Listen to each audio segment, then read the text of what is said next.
네, 이렇게 큰 환호를 해주시니까 정말 몸둘 바가 없습니다. 네.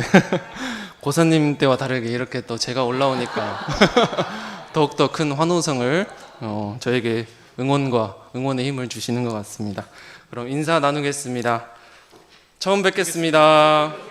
아무 문제 없습니다. 당신이 나이며 최고입니다. 교당이 나이며 최고입니다.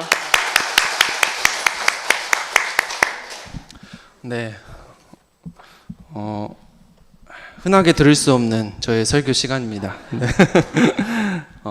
흔하게 들을 수 없으니까요, 정신을 바짝 고누시고 설교를 들어주시기 바랍니다. 네. 네, 이렇게 대답도 잘해주시면 정말 제가 힘이 납니다. 네. 오늘 이 법회에 오신 우리 교도님들 참 복이 많습니다. 왜 그럴까요? 네. 네. 늘 복이 많으시지만 오늘 이 세계 최고의 부교무가 하는 이 설교를 라이브로 들을 수 있기 때문에 정말 복이 많으신 것 같습니다. 엄청난 행운이에요. 그죠? 네. 물론 지금 유튜브로 보시는 분들도 계시겠지만 이렇게 현장에서 이렇게 교무님과 설교하는 사람과 우리 함께 소통하고 공감하는 게 저는 더욱더 가슴에 와닿고 기억에도 많이 남는 것 같습니다. 요즘 대면 법회 수가 많이 코로나 이전에 비해서 많이 줄었습니다. 그래서 우리 고사님과 제가 근심 걱정이 나날이 늘어가고 있는데요.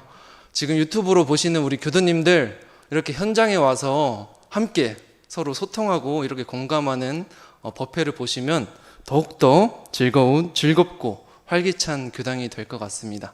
그래서 이제 완전히 대면으로 전환이 되었잖아요. 그래서 매주 이렇게 법회에 나오셔서 함께 법동지분들과 또 그리고 교무님들과 함께 이야기하고 문답감정 받고 그동안 공부했던 거리들도 함께 나누면서 즐겁게 법단 나누면 좋겠습니다. 아시겠죠? 네. 지금 유튜브로 유튜브로 보고 계시는 교도님들께 하는 말씀입니다. 네. 네. 제가 9월 월초기도 게시 멘트로 이런 말을 했습니다. 세계 최고의 교당, 세계 최고의 교도라는 말을 했는데요.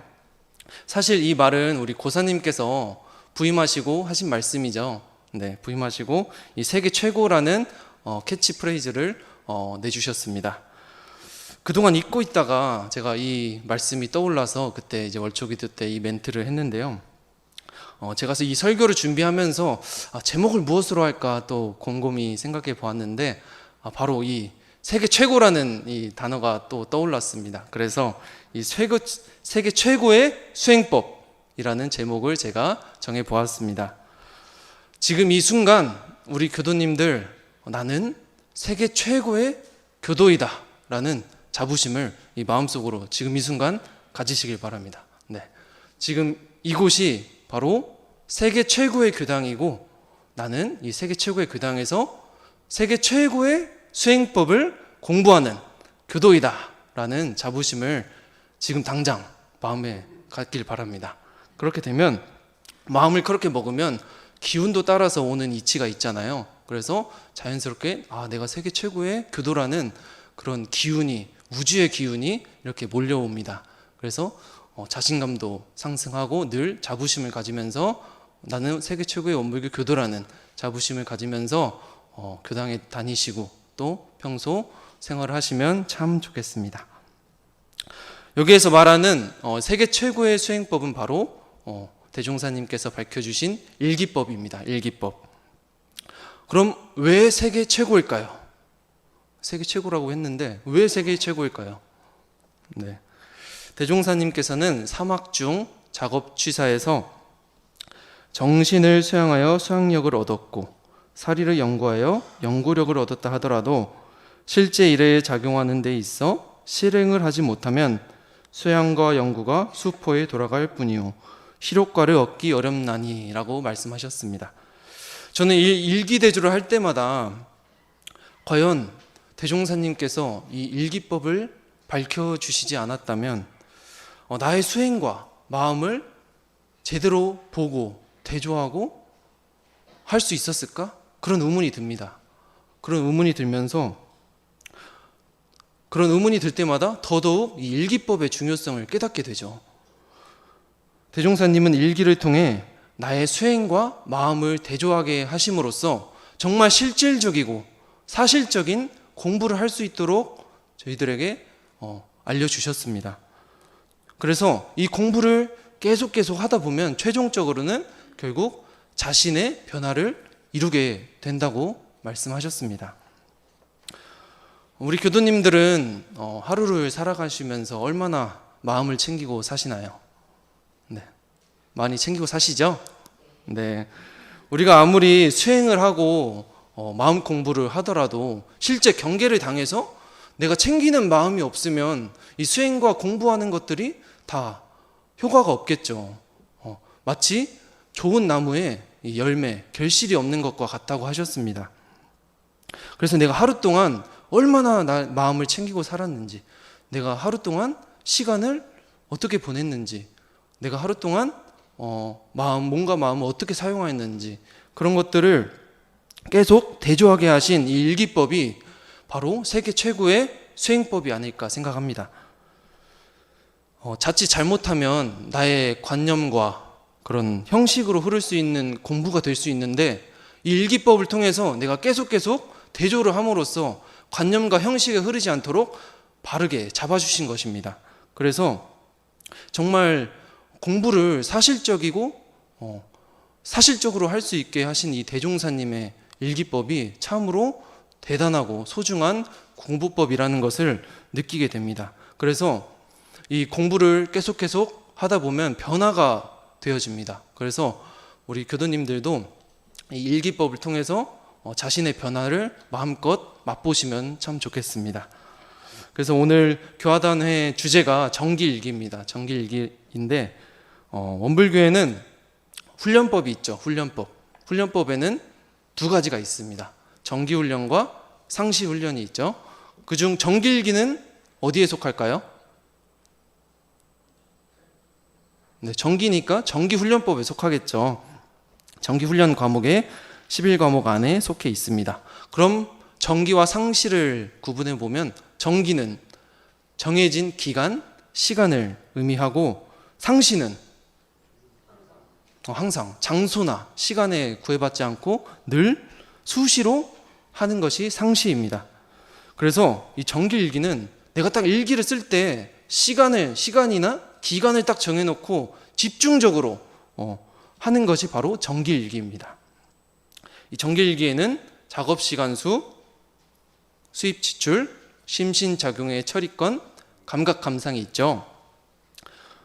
결국 이 정해진 기간에 내가 집중적으로 이렇게 공부를 해서 이 나를 돌아보고 나를 제대로 알자라는 데 이 의미가 있습니다. 정기일기에는. 그래서 내가 허송 시간을 보내고 있는지, 돈을 내가 허투루 쓰고 있는지, 아니면 내가 몸과 마음을 경계를 당했을 때 잘 사용하고 있는지, 아니면 내가 감각 감상을 내고 있는지, 이런 것들을 시간을 정해놓고 딱 반조를 하면서 알자는 데에 기재하면서 그런 알자는 데에 이 정기일기의 의미가 들어있는 것입니다. 그래서 그렇게 반조해 본 결과를 다시 상시로 돌아가서 실천해 보는 그런 의미가 있습니다. 그러면 하나하나 한번 알아보겠습니다. 먼저 작업시간과 수입 지출이 있죠. 작업시간 수와 수입 지출 기재하시나요? 우리 교도님들? 네. 수입 지출은 이제 가계부 적는 것과 같고, 작업시간 수는 내가 하루를 어떻게 보낼 것인가 계획하는 거죠. 저나 우리 교도님들이나 또 스티브 잡스나 또 대종사님이나 모두에게는 공통점이 하나 있습니다. 뭘까요? 어떤 거요? 맞아요. 시간이 우리에겐 똑같이 공통적으로 주어지죠. 아무런 차별과 대우 없이 우리에게는 똑같이 24시간이라는 시간이 주어집니다. 25시간 사는 사람은 없죠. 그러면 외계인이겠죠. 네, 25시간 사는 사람 없는 것처럼 우리가 하루 24시간을 어떻게 활용하며 살아가느냐에 따라서 우리의 인생은 달라지게 되어 있겠죠. 대종사님은 24시간을 어떻게 사용하셨을까요? 수도하시고, 수행하시고, 또, 벽을 펴시고, 또 의문을 가짐으로써 의도 공부를 함으로써 결국에는 깨달음을 얻으셨죠. 또 깨달음을 얻은 후에는 거기에서 그치지 않고 이 깨달음을 어떻게 내가 다른 사람들에게 전할 것인가, 나의 깨달음을 전해줄 것인가, 교화를 어떻게 하면 이렇게 할 것인가, 거기에 24시간을 보내셨습니다. 그럼 스티브 잡스는 24시간을 어떻게 보냈을까요? 전자제품 연구하는데 보냈겠죠. 전자제품 연구하는데 24시간을 계속 연구하고 보냈기 때문에 이런 애플이라는 대기업을 만들게 되었습니다. 결국 두 분 다 세상을 이롭게 하고 편리함을 주는 결과를 놔두셨습니다. 24시간을 그래서 내가 어떻게 사용하느냐에 따라서 대종사님은 이 24시간을 도덕사업에 몰두하셨고, 우리 스티브 잡스는 물질 문명을 발전시키기 위해 24시간을 그렇게 몰두를 하셨습니다. 결국 그래서 우리도 24시간을, 우리에게 똑같이 주어진 24시간을 어떻게 하면 은혜롭게 보낼 것인지, 어떻게 하면 복 짓는 생활을 할 것인지, 이렇게 연마하여 아는 지혜를 얻기 위해서 이 작업시간 수를 기재하는 것입니다. 아시겠죠? 내가 하루를 어떻게 하면 은혜롭게 보낼 것인가, 복 짓는 생활을 할 것인가 알기 위해서 이 작업시간 수를 기재하는 것입니다. 허송시간이 있는지, 내가 하루 중에 허송시간이 얼마나 있었는지, 그리고 잘못 보내고 있는 시간이 얼마나 있었는지, 그 문제를 일단 알아차리고, 그 다음에 그 문제에 대해서 그 허송시간이 없도록 연마하고, 또 상시로 돌아가서 실제로 취사하는데 그렇게 작업시간 수를 기재하는 거겠죠. 이게 정기일기 훈련 과목 하나하나에 다 이렇게 온전 생각 취사라는 3대력 공부가 다 담겨 있는 것입니다. 그래서 이렇게 작업시간 수를 기재하는 것이고, 다음은 수입 지출, 가계부 적는 것인데, 내가 경제활동을 평소 어떻게 하는지 이렇게 돌아보는 것입니다. 내가 경제활동을 스스로 판단해서 내가 돈을 어디에 사용하였는지 알자는 것이죠. 돈을 내가 복 짓는 데 쓰였는지, 아니면 그저 내가 내 생활을 안위하기 위해서만 돈을 사용하였는지, 이렇게 돌아보자는 데 의미가 있습니다. 그래서 이 돈 쓰는 과정 속에서도 은혜를 발견할 수 있고 복 짓는 생활을 할 수 있다는 것이죠. 그래서 이렇게 내가 수입 지출을 계속 기재하다 보면 내가 돈을 어떻게 사용해야겠다, 또 아는 지혜의 힘이 생깁니다. 당장 일주일만 내가 사용했던 돈을 한번 기록해 보면 알 수 있겠죠. 내가 이 돈을 정말 도덕사업에 사용하였는지, 복 짓는 곳에 사용하였는지, 아니면 다른 곳에 사용하였는지 당장 알 수 있습니다. 그래서 돈을 어떻게 사용해야겠는지 아는 지혜의 힘이 수입 지출을 적음으로써 생기게 되는 것입니다. 그래서 로또 당첨된 사람이 갑자기 큰 돈이 이렇게 나에게 오잖아요. 근데 큰 돈이 생김으로써 더 패가망신하는 사람도 생길 것이고, 그 돈을 잘 활용하는 사람도 있겠죠. 그래서 그 큰 돈을, 내가 갑자기 그렇게 큰 돈이 생겼을 때 평소 내가 돈을, 수입 지출을 잘 기재함으로써 돈을 잘 쓰는 지혜가 연마가 되었다면, 큰 돈이 들어왔을 때 능히 이로운 곳에 사용할 수 있는 지혜가 발휘되겠죠. 그래서 돈 쓰는 데에도 이렇게 지혜와 공부가 들어 있습니다. 그래서 정말 대종사님은 이 돈 쓰는 거 하나까지도 이렇게 사실적이고 구체적으로 공부 방법을 제시해 주신 거죠. 그래서 이런 공부 방법을 밝혀 주신 것이 참 정말 대단하시고, 알면 알수록 훌륭한 성자구나라는 것을 깨닫게 됩니다. 다음은 이제 심신작용의 처리권입니다. 우리는 몸과 마음을 사용하면서 하루를 살아가고 있죠. 하루를 보내고 있습니다. 제가 대학교 학부 시절 이제 일기를 쓰는데, 심신작용 처리권의 일기를 어느 날 쓰고 있었어요. 어떤 경계를 당해서 그 심신작용 처리권의 일기를 쓰고 있는데 뭔가 이상하게 내가 썼던 일기를 쓰고 있는데 뭔가 이상하게 전에 일기를 썼던 내용과 비슷하게 흘러가는 겁니다. 그래서 그걸 딱 알아차렸어요. 내가 이 경계에 대해서 그 전에 일기를 썼던 것 같은데 하면서 그 전에 썼던 일기를 들춰보니까 이 비슷한 경계를 당해서 똑같이 처리를 했던 일기를 썼던 것입니다.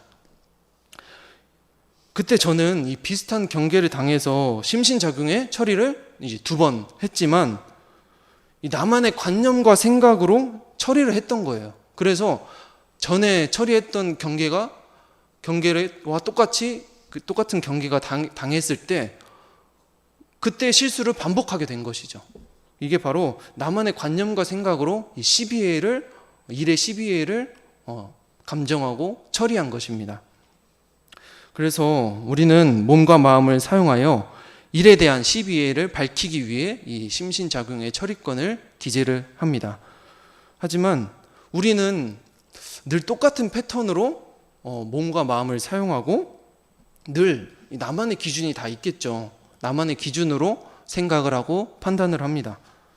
이럴 때는 이렇게 하고 저럴 때는 저렇게 해야지 하는 정해진 틀 속에서 살고 있습니다. 처리도 취사도 항상 내가 했던 대로 하려는 그런 습관이 있겠죠. 그렇기 때문에 내가 경험했던 수준 안에서만 이렇게 공부를 하게 되고 취사를 하는 것입니다. 이렇게 내가 몸과 마음을 사용하는 것을 제때제때 알아차리지 못하고 챙기지 못하면 이렇게 물질 문명의 노예가 되는 것만이 아니라 내 몸과 마음의 노예가 될 수도 있습니다. 물질 문명만의 노예가 아니라 내 육근의 노예도 될 수가 있는 거예요. 그래서 이 몸과 마음의 노예가 되면 그런 나의 패턴, 습관 이런 것들을 인식하기조차도 힘들겠죠. 그래서 만약 이 심신작용 처리권의 일기를 쓰지 않았다면 나는 늘 이 패턴 속에서 살아왔을 것입니다. 그렇기 때문에 절대 나의 그런 취사 방향을, 마음 쓰는 방향을 알지 못했을 거예요. 그렇게 일기를 쓰며 심신작용 처리권의 일기를 쓰며 이렇게 취사하면 안 됐지 이렇게 아는 지혜의 힘이 생기는 것이 바로 심신작용의 처리권을 기재하는 이유입니다. 그래서 또 다시 상시로 돌아가서 그 똑같은 경계에 당했을 때 이렇게 취사하면 안 되겠다 하는 그 지혜가 생겼기 때문에 그 경계에 이제 부딪혔을 때 그렇게 하지 않겠죠. 다른 방법으로 취사를 하게 되겠죠. 그렇기 때문에 이 심신작용의 처리권을 기재를 해야 합니다. 그 위에서 말한 제 예화처럼 심신작용 처리권을 기재할 때 나만의 관념과 주견을 가지고 12회를 분석하고 판단하면 안 됩니다. 곧 이 대소유무에 바탕한 12이해가 되어야 한다는 것이죠. 네. 이론상의 진리에 바탕한 일 속에서 12이해가 나와야지 나만의 경험과 관념에 바탕한 12이해가 나오게 되면 그것은 바르지 않는 12이해인 것 같습니다. 그래서 대소유무에 바탕한 12이해를 해야 하는데 이 대소유무라는 게 참 어렵게 느껴질 수도 있죠. 어렵게 다가와지는데 그래서 대종사님은 딱 이 매뉴얼을 정해주셨습니다. 우리 매뉴얼을 정해주셨는데 대소유무의 이치가 다 들어가 있는 이 경전 말씀이 있죠. 거기에 다 매뉴얼을 밝혀주셨습니다. 그래서 그 경전 매뉴얼대로 취사에 딱 표준을 잡으면 그게 바로 대소유무에 바탕한 12회를 감정하고 분석하는 것이 됩니다. 그 매뉴얼에는 뭐가 있죠? 대표적으로 일상수행의 요법. 우리가 일상을 살아가면서 어떻게 수행을 하는 요긴한 법이 있고 또 계문, 30계문이 있고 이렇게 하지 말라는 30계문이 있고 이렇게 해봐라 하는 솔성요론이 이렇게 있습니다. 그 외에도 정전의 모든 말씀이 다 매뉴얼이겠죠.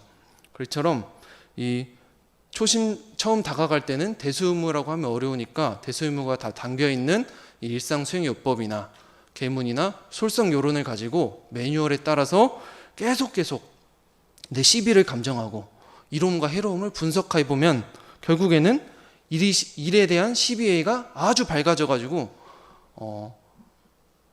결국에 그 경계를 당했을 때 내 마음을 제대로 사용할 수 있는 취사력이 생긴다는 것입니다. 그래서 이 12 심신작용의 처리권을 기재하는 이유는 정리하자면 우리의 몸과 마음을 사용함에 있어 일의 12예를 분석하고 감정해야 하는데 그 12예는 대소유무에 바탕한 12예가 되어야 한다. 그래서 일상수행요법이나 계문이나 솔성요론에 바탕한 12예를 분석해서 일에 대한 분석력을 밝게 하는 지혜를 얻어서 상시로 돌아가서 다시 이 취사를 잘할 수 있도록 이렇게 심신작용의 처리권을 기재하는 것입니다. 마지막으로 감각 감상이 있죠. 감각과 감상의 차이를 아시나요? 우리 교수님들? 감각과 감상의 차이. 네. 감각은 우리의 육군 중에 안, 이, 비, 설, 신 이 5가지입니다. 보고, 듣고, 냄새 맡고, 또 맛보고, 촉감 느끼는 것을 말하고, 이 감상은 이 감각, 이 5가지 오감을 통해서 느껴지는 생각을 말하는 거죠. 육군 중에 의에 해당되겠죠. 이 감상은 바로 이런 것입니다. 결국 감각 감상은 우리의 육군을 운전해 가면서 받아들이고 경험되어 가는 것들을 통틀어서 말하는 것입니다. 우리는 늘 육군을 사용하면서 살고 있잖아요. 우리는 늘 감각 감상을 하면서 살고 있습니다. 하지만 그것을 알아차리지 못할 뿐이에요. 우리는 그래서 늘 감각 감상하고 살고 있는데 결국 이 육군 동작을 통하여 경험하고 받아들여진 것들의 통틀은 것이 바로 감각 감상입니다. 이 감각과 감상은 비슷하지만 약간 깊이의 차이가 있습니다. 교도님들은 어떤 것이 더 깊이가 있다고 생각되시나요? 감각 감상 중에? 감상이요? 감상? 네. 감상이 깊어지면 곧 감각이 됩니다. 네. 그래서 어떤 현상이나 경계를 보고 내가 들어지는 생각 이런 것들은 감상이고 현상이나 경계를 오감을 통해 있는 그대로 받아들이면서 그 안에 내가 깨달음이 생기면 그게 바로 감각이 되는 것입니다. 아시겠죠? 예를 들면 흘러가는 구름을 보고 내가 구름을 있는 그대로 오감을 통해서 받아들이고 그 안에서 깨달음, 대소유무의 깨달음이 있었다면 그것은 바로 감각이고 흘러가는 구름을 보고 오늘 구름이 참 맑고 하얗고 예쁘다 이런 생각이 들면 그게 바로 감상입니다. 대종사님께서는 이 교화단 마음공부 책자에 이렇게 말씀하셨더라고요. 이 물건을 보고 물건에 대한 생각을 얻은 것은 감상이요. 물건을 보고 그 물건을 떠나서 엉뚱하게 다른 것이 깨친 것이 있다면 그게 바로 감각이다. 여기서 말한 엉뚱한 딴 것이라고 하면 곧 대소유무의 이치, 대소유무의 원리겠죠. 그래서 그 물체를 보고 내가 이 대소유무의 이치나 원리를 깨닫게 되면 그게 바로 감각이 되는 것입니다. 이렇게 우리는 육군을 통해 살아가면서 늘 경계를 마주하고 현상을 마주하면서 살아가고 있습니다. 그런데 그 안에서 이 대소유무를 밝히고 살아가냐 아니냐에 따라서 우리 인생이 달라지게 됩니다. 그래서 우리가 육군을 통해서 감각 감상을 늘 하며 살고 있지만 그래서 이 감각 감상을 기재해 봄으로써 내가 대소유무에 밝아지는 정도를 이렇게 대조하게 하신 것이 기재하는 이유가 되겠습니다. 제가 대학원 시절에 일기 기재를 했습니다. 일기 기재를 했는데 한 학기 동안 내가 일기 기재를 하면서 모든 경계나 현상이나 물체를 보고 대소유무로 나누어 보는 일기를 써봐야겠다 하고 한 학기 동안 그렇게 일기를 써보았습니다. 깨어있는 생활을 하려고 노력했죠. 노력해봤는데 이렇게 제가 대소유무를 나누어 보고 분석해 보면서 우리가 늘 감각 감상을 하고 하면서 사는데 늘 이 대소유무의 이치 속에서 살아가고 있구나 이런 것들을 그때 알게 되었습니다. 내가 감각하고 감상하기 이전의 자리가 바로 이 대소유무 중에서 대자리이고 내가 감각하고 감상하는 것이 낱낱이 있는 그대로 딱 드러나는 자리가 바로 이 소자리고, 그리고 내가 감각 감상하는 것이 자연스럽게 흐르고 변화해지는 자리가 바로 유무 자리인 것이죠. 네. 사람은 늘 육근을 사용하면서 살기 때문에 우리는 늘 이 감각 감상을 하면서 살고 있는 것에는 아무도 부정할 수가 없습니다. 그래서 그 속에는 대소유무가 담겨 있는데 우리는 그것을 알아차리지 못할 뿐입니다. 그래서 제가 이 한 학기 동안 대소유무를 분석해 보면서 이 대소유무가 정말 어디 저 멀리 있는 곳이 아니라 늘 우리 곁에 있는데 우리가 그것을 알지 못하는구나, 이런 것들을 느끼게 되었습니다. 어제도 제가 이제 카페를 갔습니다. 카페를 갔는데 저기 고향 종합운동장에서 고연전을 하고 있더라고요. 그래서 카페에 갔는데 고려대와 연세대 학생들이 엄청 많이 들락날락 거리더라고요. 시합이 끝났는지. 그래가지고 평소 같으면 참 조용하고 공부하기 좋은, 책 읽기 좋은 카페였는데 학생들이 엄청 이렇게 막 계속 들락날락 거리니까 굉장히 시끄럽고 시끄러웠어요. 그래서 제 마음에 딱 불편함을 느꼈습니다. 불편함을 느꼈어요. 여기에서 제가 이 대소유무를 딱 분석해 보니까 내가 이 카페에 들어가기 전 마음, 이 마음이 대자리의 마음이고, 카페에 들어갔는데 너무나 시끄럽고 사람들이 많이 왔다 갔다 하니까 불편함을 딱 느낀 것을 알아차린 자리가 바로 소자리고, 다시 학생들이 커피를 마시고 이제 돌아가잖아요.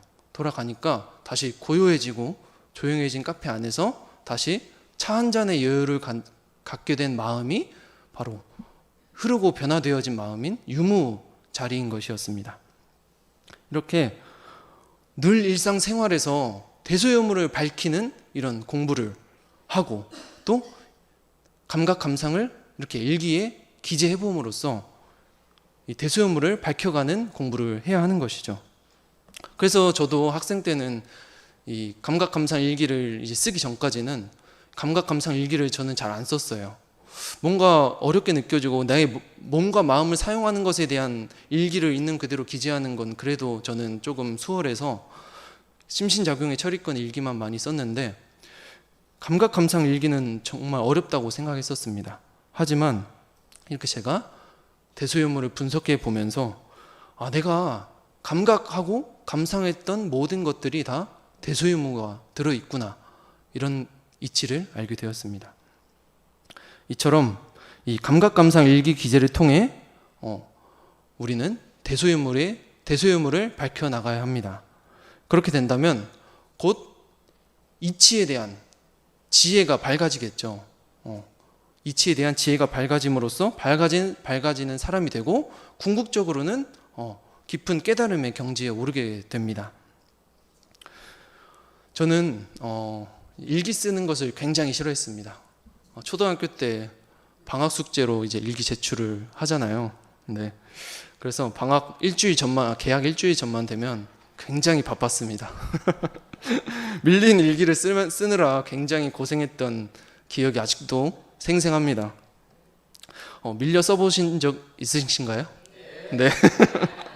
저만 그런 게 아니었군요. 네. 그래서 밀려 써본 적 있는 분들은 다 공감하실 텐데, 당장 어제 일도 기억이 잘 안 나는데 일주일 전, 한 달 전, 한 달 전 내가 뭐 했는지 일기를 쓰려고 하면 굉장히 고단합니다. 그래서 내가 이런 거 했었지 하고 뭔가 소설을 쓰게 되는 약간 그런 애를 먹게 되는데, 하지만 이 원불교학과에 와서 마음일기, 이 수행일기라는 것을 접하게 되면서 기존에 쓰던 일기와는 완전히 다른 일기잖아요. 그래서 처음에는 저도 굉장히 그 일기에 적응하는데 어려웠지만 계속 타력에 의해서 쓰다 보니까 일기를 정말 내가 왜 써야 하는지 알게 되었습니다. 우리 교도님들에게 일기는 어떤 의미인가요? 마음공부 이야기 회보에 제출하기 위한 의미 일기인가요? 네. 저도 이 출가 교화단회를 하면 일기 제출을 합니다. 그래서 일기를 그동안 안 쓰다가 제출 날이 되니까 쓸 때가 많았는데요. 저에게 일기는 이제 나를 변화시키는 수행법이다. 저는 이게 가장 큰 핵심이라고 생각합니다. 당장 처음 원불교학과를 입학했을 때 저를 돌아보면 지금의 저와 많이 달라져 있음을 느낄 수가 있습니다. 나를 변화시키는 실질적인 수행법들은 많이 있겠죠. 경전 속에 이 수행품 안에 많이 들어 있습니다. 근데 그것을 내가 돌아보고 잘하고 있는지 대조할 수 있도록 밝혀주신 이 일기법이 저는 대종사님만의 이 특허 수행법이고 세계 최고의 수행법이라고 저는 자부합니다. 원불교 교도라면 어제보다 더 나은 내가 되어야 되고 한 달 전에 나보다 더 진급하는 내가 되어야 되겠죠. 네. 결국에는 이 변화가 핵심입니다. 내가 원불교 교도로서 마음 공부를 함으로써 늘 진급하는 삶을 살아야지 강급하는 삶을 살면 안 되겠죠. 그래서 뭔가 변화를 이루는 원불교 교도가 되어야 합니다. 늘 제자리 걸음만 하면 안 되는 거예요. 그렇기 때문에 우리가 마음을 잘 사용하기 위해 상시와 정기로 이렇게 수행과 공부를 하고 있습니다. 대종사님은 수행품 1장에서 내가 마음 사용하는 공부를 대조하기 위해서 일기법을 두어서 물 셀 틈 없는 이 공부법을 밝혀주셨다고 말씀하셨습니다. 내가 일기를 통해 내 마음 작용을 바라보지 못하고 일의 12회를 분석하지 못하고 이치의 대소유무를 밝히지 못한다면, 밝히지 못하면서 살아가면 내가 원불교를 다니면서 밑 빠진 독에 물이 조금씩 새어나가는 것과 같다고 할 수 있습니다. 그래서 우리 교도님들 세계 최고의 교당에서 세계 최고의 수행법을 공부하는 우리 세계 최고의 교도님들 모두가 이 물샐 틈 없는 공부를 꾸준히 하셨으면 좋겠습니다. 그래서 늘 진급하고 변화하는 당장 1년 후에 내가 한 단계 더 성장하는 내가 될 수 있도록 변화하는 교도님들 되시길 간절히 염원드리고 저도 함께 공부하겠습니다. 감사합니다.